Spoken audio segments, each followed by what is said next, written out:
Kremlin races to retrieve MQ-9 Reaper drone, U.S. investigates its reckless downing.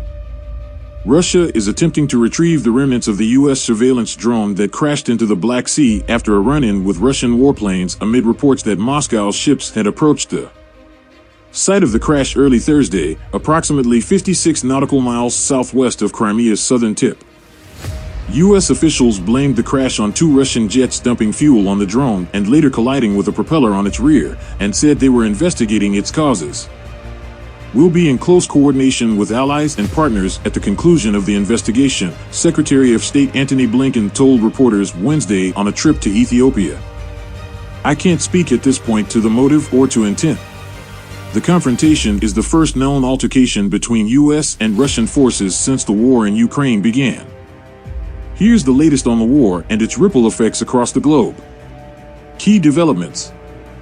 Defense Secretary Lloyd Austin and Jean-Marc Milley, chairman of the Joint Chiefs of Staff, spoke to their counterparts in Russia.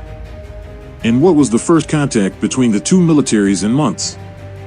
In a news conference Wednesday, Milley said the drone incident followed a pattern of recent behavior by Russia, which included aggressive actions toward aircraft from other nations. "We have to figure out exactly what the way ahead is," he said. Russian Defense Minister Sergei Shoigu blamed the crash on the drone entering a flight restriction zone unilaterally designated by Russia. He told Austin on the telephone, according to a Russian Defense Ministry statement. U.S. flights of strategic unmanned aerial vehicles off the coast of Crimea are provocative in nature, the statement said. The United States rejected Moscow's claim of a self-declared exclusion zone over extended parts of the Black Sea. Austin said the U.S. military would continue to fly and operate wherever international law allows, noting that the incident took place in international airspace in remarks Wednesday. The International Monetary Fund made very good progress on aid discussions with Ukrainian officials this week in Poland, the agency said Wednesday. The lending program worth $15.6 billion is likely to be announced in the next few days, the Financial Times reported.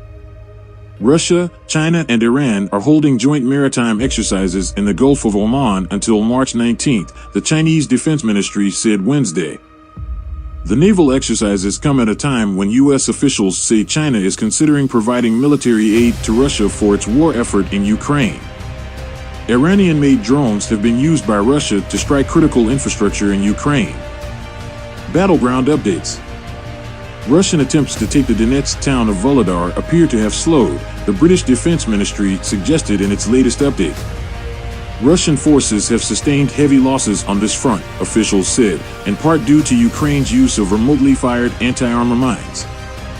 Ukraine has launched the mines over and behind advancing Russian units, causing disarray when Russian vehicles attempt to withdraw, the ministry said.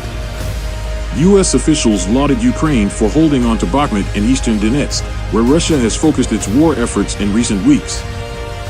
Milley said that in Bakhmut, Russians are only making small, tactical advances at great cost, and Austin commended the valor of Ukrainian soldiers for not giving up the town.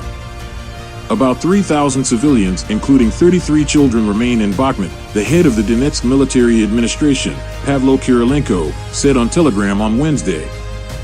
People are being evaluated along the entire front line, he added.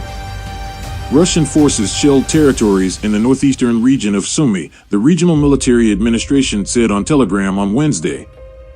An agricultural company building and a residential one were damaged in the attacks.